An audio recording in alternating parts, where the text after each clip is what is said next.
Physical case कहकर वेदांता में admit करा दिया।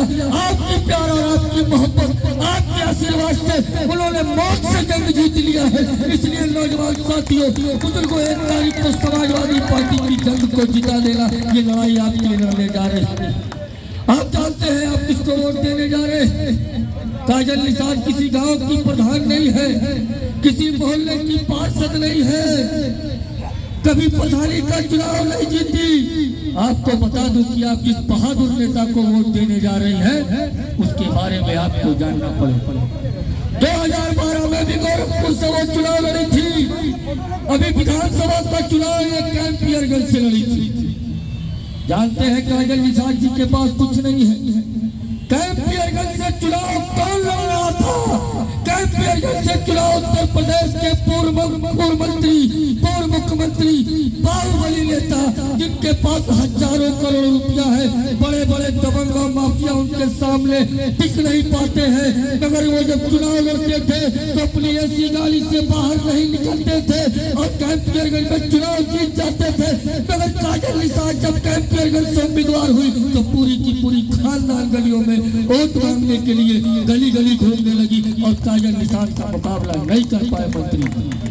मंत्री जी का पूरा परिवार गलियों में निकल गया, मगर काजल निषाद की ताकत के सामने वो कमजोर पड़ गए। इसलिए आपको नौजवान साथी बताना चाहता हूँ, आप बगैर हेलमेट के गाड़ी लगाकर किसी चौराहे को पार करेंगे तो दरोगा जी कैमरा निकाल कर आपका चालान 500 से लेकर 5000 रुपया करते हैं कि नहीं करते, बताइए। अगर आप सीट बेल्ट नहीं लगाते हैं तो ट्रैफिक पुलिस आपका चालान 500 से 5000 का करती है कि नहीं करती है। काजल जी अपने कैंपस के अंदर बुलेट चला रही थी, एक दरोगा जी आए और उनका चालान कर दिया। मगर उस दरोगा जी को ये नहीं मालूम था कि उसने जिस महिला का चालान किया है वो उत्तर प्रदेश नहीं देश की दूसरी फूलन देवी है। और दरोगा जी एक चौराहे पे पहुंच गए और काजल निषाद ने उसका चालान कर दिया।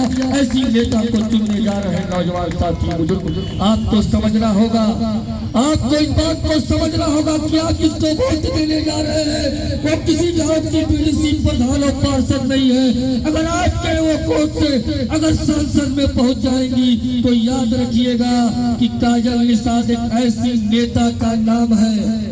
याद रखिएगा काजल निषाद एक ऐसी नेता का नाम है कि जो आपके लिए लाठी अपने पीठ पे खा सकती है और जरूरत पड़ने पे आपके लिए लाठी को चला भी सकती है।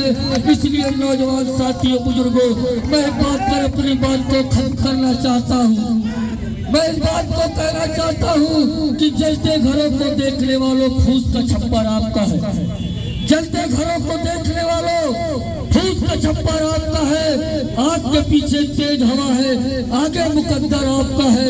उसके कत्ल पे मैं भी चुप था, मेरी बारी अब आई है, मेरे कत्ल पे आप भी चुप है।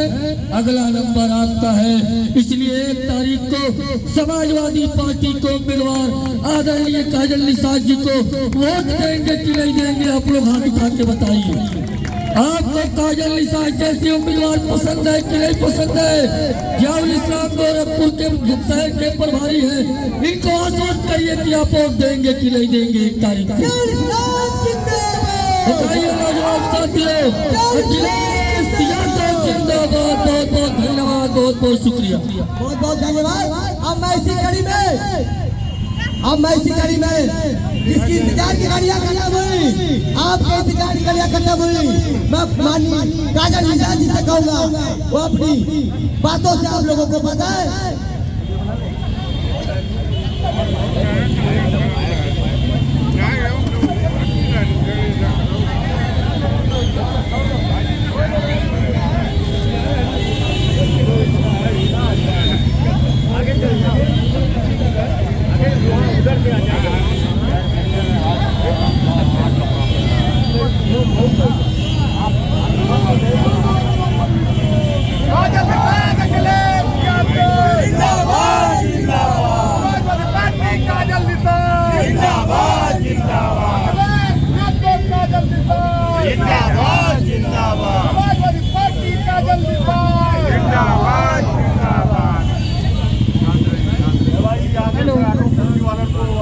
बहुत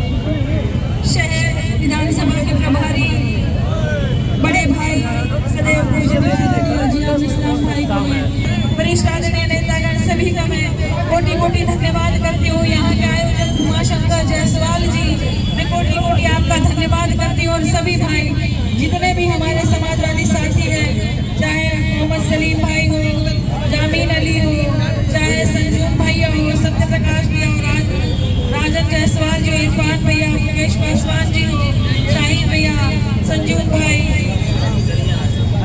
पूर्व पार्षद जी, नीरज शाही जी, आदरणीय राहुल गुप्ता जी, आदरणीय साहब अंसारी जी, भैया दानिश भैया, अरविंद भूपेंद्र शुक्ला जी और चंद्रभान पार्षद जी, चंद्रभान प्रजापति जी, अजीत कुमार जी, यहाँ उपस्थित सभी, महेंद्र तिवारी जी और दानिश भैया का बहुत बहुत धन्यवाद। सुनील भैया यहाँ मौजूद हैं, शाहिब भैया मौजूद हैं, यहाँ उपस्थित सभी परम आदरणीय हमारे महानगर के अध्यक्ष शब्बीर भैया यहाँ मौजूद हैं। सभी साथियों का मैं स्वागत करती हूँ। हीरालाल भैया है, जावेद भैया है, अमित भाई है, चर्चिल भैया है, अनूप भाई है, उनकी पूरी टीम है, आदित्य भाई है, सभी जितने भी समाजवादी के एक एक कार्यकर्ता एवं एक एक वरिष्ठ आदरणीय नेता शिवानंद भैया है, सभी का मैं स्वागत करती हूँ। और यहाँ सभी उपस्थित सभी परम आदरणीय सम्मानित जनता का मैं काजल निषाद, आप सभी की लोकल प्रत्याशी, महुआ पार की रहने वाली आपकी बहू, आपकी बेटी, आप सभी की इंडिया गठबंधन की प्रत्याशी, आप सभी का स्वागत करती हूँ, नंदन वंदन अभिनंदन करती हूँ।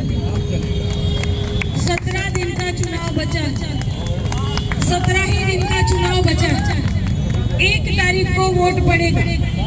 आप सभी साइकिल वाला बटन दबाने की कृपा करेंगे। मुझे पता है कुतुष भैया है, उनकी पूरी टीम है, वह भी साइकिल वाला बटन दबाएंगे, मैं जानती हूँ। लेकिन हमारी जो महिलाएं हैं, जो गांव देहातों में हैं, हमारे जो व्यापारी भाई हैं, वे भी अच्छी तरह से जानते हैं। लेकिन हमारी महिलाएं बहुत भोली है, उनको बरगला ले। 5 साल तक जो आपके सांसद जी जीते हैं, वो कभी आपके बीच में नहीं आए, सुख दुख में नहीं आए, और वही फिर से प्रत्याशी बनकर आ गए। हर नेता अगर भारतीय जनता पार्टी के होंगे तो हमारी लड़ाई कौन लड़ेगा? आपके महापौर भारतीय जनता पार्टी के, ज्यादा से ज्यादा पार्षद भारतीय जनता पार्टी के, आपके चेयरमैन भारतीय जनता पार्टी के, एमएलसी भारतीय जनता पार्टी के, विधायक भाजपा के, सांसद चुनाव चला था, सांसद भाजपा के, योगी जी भाजपा, मोदी जी भाजपा। हर एक नेता अगर भारतीय जनता पार्टी के हैं तो फिर राम राज्य क्यों नहीं आया? हर एक नेता अगर भारतीय जनता पार्टी के हैं तो फिर अच्छे दिन क्यों नहीं आए? क्यों महंगाई चरम सीमा पर है? क्यों युवा बेरोजगार है? क्यों पर्चा लीक हो जाता है? क्यों पुलिस भर्ती वाला पर्चा लीक हो गया? क्यों नीट का पर्चा लीक हो गया? क्यों महिलाओं की इज्जत नहीं होती है? क्योंकि ये बेटी बचाओ बेटी पढ़ाओ करने वाले, ये बेटी बचाओ बेटी पढ़ाओ का नारा देने वाले खुद की बेटियों की इज्जत नहीं करते हैं, खुद की पत्नी का मंगलसूत्र का लाज नहीं रखते हैं, और ये दूसरों के मंगलसूत्र की बात करते हैं। मंगलसूत्र बिके हैं, मंगलसूत्र तो जनता के बिके, मंगलसूत्र तो गरीब माताओं के बहनियों के बिके हैं।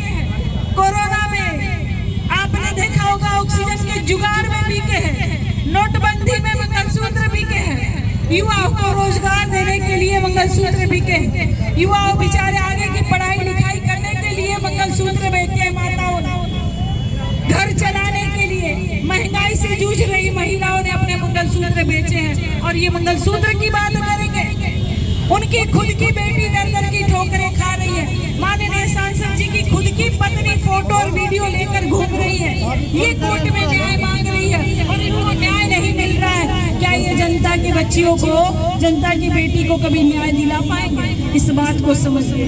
वे बाहर के हैं, वे बाहरी है, मैं घर की हूँ, आपकी अपनी हूँ, आपकी बहू हूँ, आपकी बेटी हूँ, भहुआ पार की रहने वाली हूँ, मैं लोकल हूँ, वो बाहरी।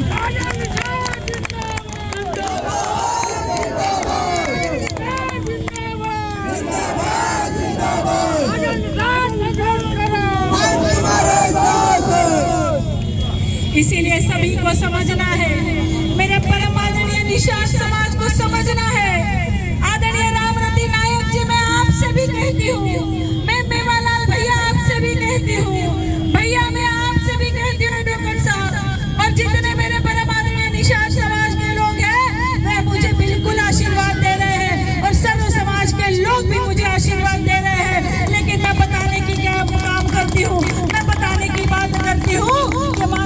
सांसद जी को निषादों के पसीने से बदबू आती है और निषादों का वोट लेने आते हैं। इनको निषादों के पसीने से बदबू आती है, गरीबों के पसीने से बदबू आती है और गरीबों का वोट लेने ही आ जाएंगे। बिल्कुल बाहरी है, बाहर का रास्ता आप लोग अच्छी तरह से दिखा दीजिएगा। दूसरी बात, हमारी यहाँ अगर महिलाएं उपस्थित है, पीछे हमारी महिलाएं उपस्थित है, बहनी मैं आपको बता देने का काम करती हूँ कि हम के जैसे रोटी बनावल जाला सकी, जैसे रोटी बनावल जाला तो रोटी के दोनों तरफ पकावल जाला ना, एक तरफ रही तो जर जाई ना तो कच्चा रह जाई, लेकिन दोनों तरफ पका के अलट पलट करके खाए लायक बनावल जाला। वही तरह सरकार के भी अलट पलट करल जाला। हर 5 साल में हमको ये मौका मिलता है कि अगले ने काम नहीं किया तो उनको हटा दीजिए, वो बाहरी है तो उनको हटा दीजिए। उनसे अगर सांसद निधि का पैसे का जवाब नहीं देते हैं तो उनको हटा दीजिए। उनसे पूछेंगे उनके नाम का एक भी पत्थर काहे नहीं लगा है, जवाब नहीं देते तो उनको हटा दीजिए। ये अधिकार हमें मिला है और जब से मैंने और मेरे परम आदरणीय समाजवादी साथियों ने और वरिष्ठ आदरणीय नेताओं ने जब से ये सवाल पूछना शुरू कर दिया कि माननीय सांसद जी आपके नाम का एक भी पट्टा क्यों नहीं लगा है, आपके नाम का एक भी पत्थर क्यों नहीं दिखता है रोड पर, सड़क पर कहीं भी, तब से भारतीय जनता पार्टी के कुछ नेता पत्थर ढूंढने लग गए हैं। तब से कहीं आनंद फानंद में यहाँ वहाँ झूठे पत्थर चिपकाना शुरू न कर दे, कहीं ध्यान रखिएगा। ये बहुत धूर्त सरकार है, ये बहुत ही धूर्त सरकार है और इनसे लड़ना है। मुख्यमंत्री का जिला है, डरने की आवश्यकता नहीं है। हम चुनाव जीत रहे हैं। 1 तारीख को भारी से भारी मात्रा में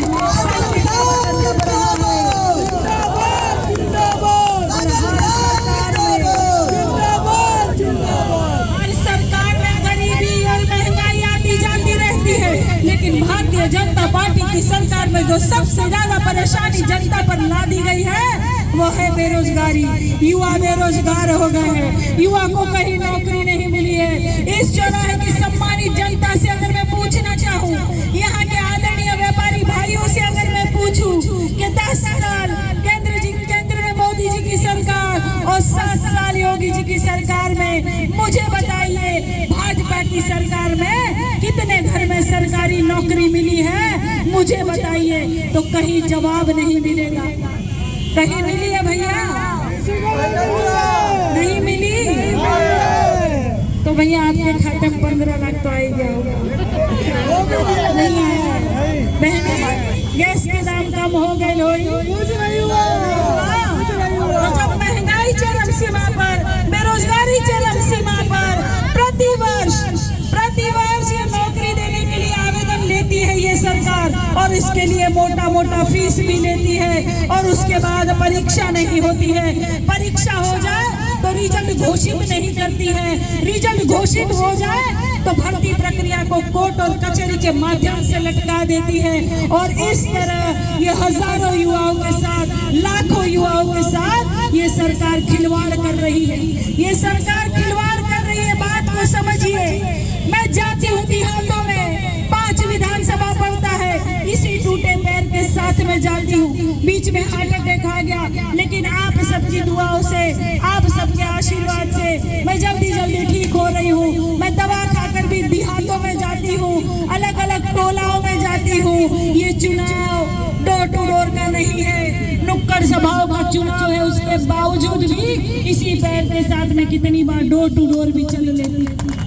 मैं महिलाओं से भी मिल लेती हूँ, मैं रसोई घर में भी चली जाती हूँ, ऊंचा छतों तो वहाँ भी चली जाती हूँ इसी पैर के साथ, क्योंकि मुझे चिंता है इन मासूम बच्चों की, मुझे चिंता है इन युवान साथियों की कि इनको नौकरी नहीं मिलती है और गरीब माता पिता नून रोटी खाकर।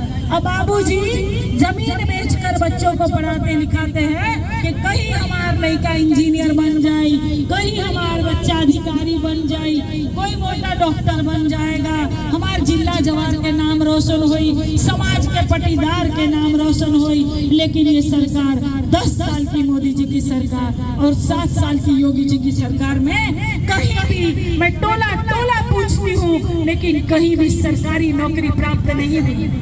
यहाँ की छोड़ दीजिए, मैं मध्य प्रदेश में जाकर पूछ रही थी, वहाँ भी सरकारी नौकरी किसी को नहीं मिली है। मैं घोषी का चुनाव कराने गई थी, वहाँ भी पूछ रही थी, वहाँ भी किसी को सरकारी नौकरी नहीं मिली है। और मोदी जी कहले रहला, मोदी जी कहले रहला ने 1 साल में 2 करोड़ रोजगार मिले, 1 साल में 2 करोड़ नौकरियां मिली। तो कहाँ गई नौकरियां?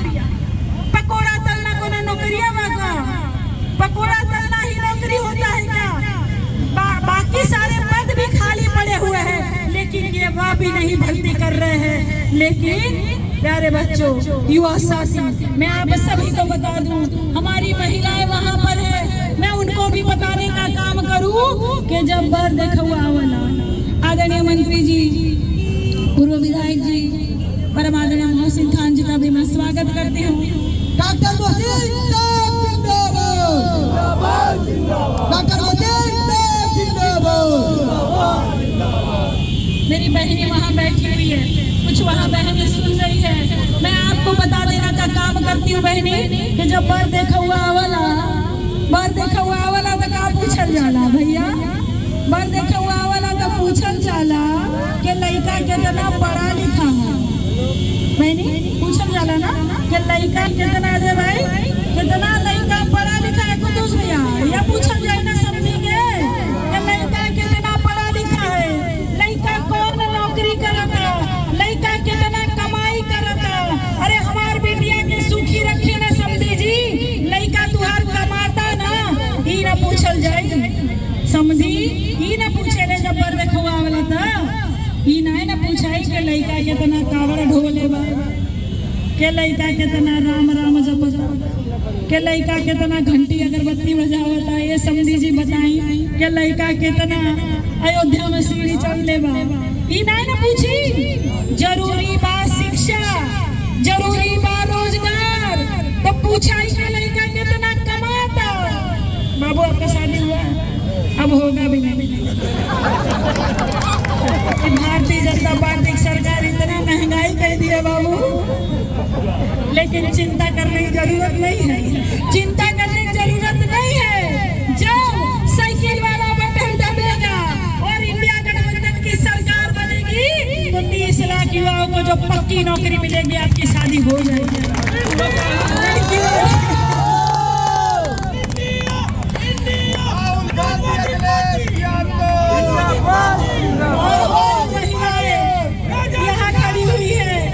मैं महिलाओं को बता देना चाहती हूँ बहनी, ये राशन के नाम पर भरमाते हैं, ये राशन देंगे लेकिन शासन नहीं देंगे, ये राशन देंगे लेकिन शासन सत्ता नहीं देंगे, राजा नहीं बनाएंगे, हुक्मरान नहीं बनाएंगे। बात को समझिए, राशन के नाम पर बदलाते हैं। अरे राशन पहले भी मिलता था, आगे भी मिलता रहेगा, कोई भी सरकार रहती है राशन मिलेगा, बंद कभी नहीं होता है। और ज्यादा से ज्यादा साइकिल वाला बटन दबा और इंडिया गठबंधन की सरकार बनी तो राशन मिलेगा, साथ में आटा मिलेगा और नौजवान साथियों को पढ़ने के लिए मोबाइल में डाटा भी मिलेगा। और जितना भर्ती जो खाली पड़ा हुआ है सारा भरा जाएगा। और एक महिला के खाते में पहले पेंशन मिलत रहे जो बंद हो गए, विधवा वृद्धा पेंशन भी मिलता था बहनी, आपको भी याद होगा दीदी, तो पहले मिलत रहे 500 रुपया, लेकिन भारतीय जनता पार्टी की सरकार ने बंद कर दिया। लेकिन फिर से चिंता करने की आवश्यकता नहीं है, इंडिया गठबंधन की सरकार बनी तो 3000 रुपया फिर से पेंशन शुरू होने जा रहा है। 8.5 नहीं, हाँ तो 3000 रुपया पेंशन मिली और हर महिला के खाते में, हर महिला के खाते में हर साल 1 लाख रुपया है, हर साल 1 लाख रुपया है। जो हमारी बेचारी महिला कभी बेचारी समूह की महिला बनकर लोन लेती है भाई, आपका तो पता ही हो, और लोन नहीं भर पाती है, ये 1 लाख रुपया आपको काम आ जाएगा। बच्ची के पढ़ाई लिखाई के लिए, बाबू को पढ़ाने के लिए कहीं ना कहीं ये काम आ जाएगा। इसीलिए 17 दिन का ही चुनाव है, सोना नहीं है, जाग जाओ। यहाँ पे मुख्यमंत्री जी का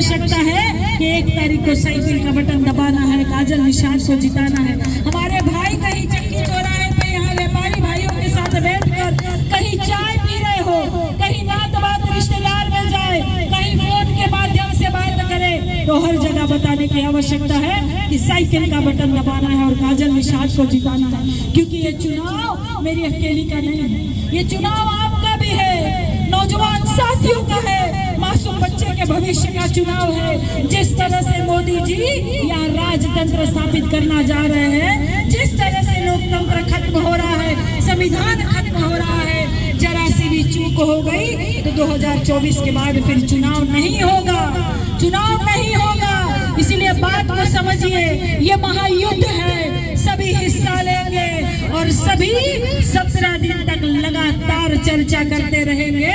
क्योंकि 14 साल से मैं संघर्ष कर रही हूँ, एक महिला हूँ, थोड़ी दया कीजिएगा, कितनी बार लड़ूंगी। 14 साल से संघर्ष कर रही हूँ, तो 14 साल में श्री रामचंद्र जी का वनवास खत्म हो गया। भैया हमारा वनवास कब खत्म होगा, कब खत्म होगा, कब खत्म होगा? 1 तारीख को हमारा जन्मदिन भी है, तो आप लोग आशीर्वाद दीजिएगा साइकिल का बटन दबाकर। बहुत बहुत धन्यवाद, नमस्कार एवं प्रणाम करती हूँ। आयोजक उमाशंकर जायसवाल जी, एक बार और धन्यवाद। जियाउल इस्लाम भाई, बहुत बहुत धन्यवाद। सभी समाजवादी साथियों सभी का आपका भी, सभी का हमारे सभी का मैं एक बार और धन्यवाद करती हूँ। नमस्कार, कोटि कोटि प्रणाम, नमस्कार।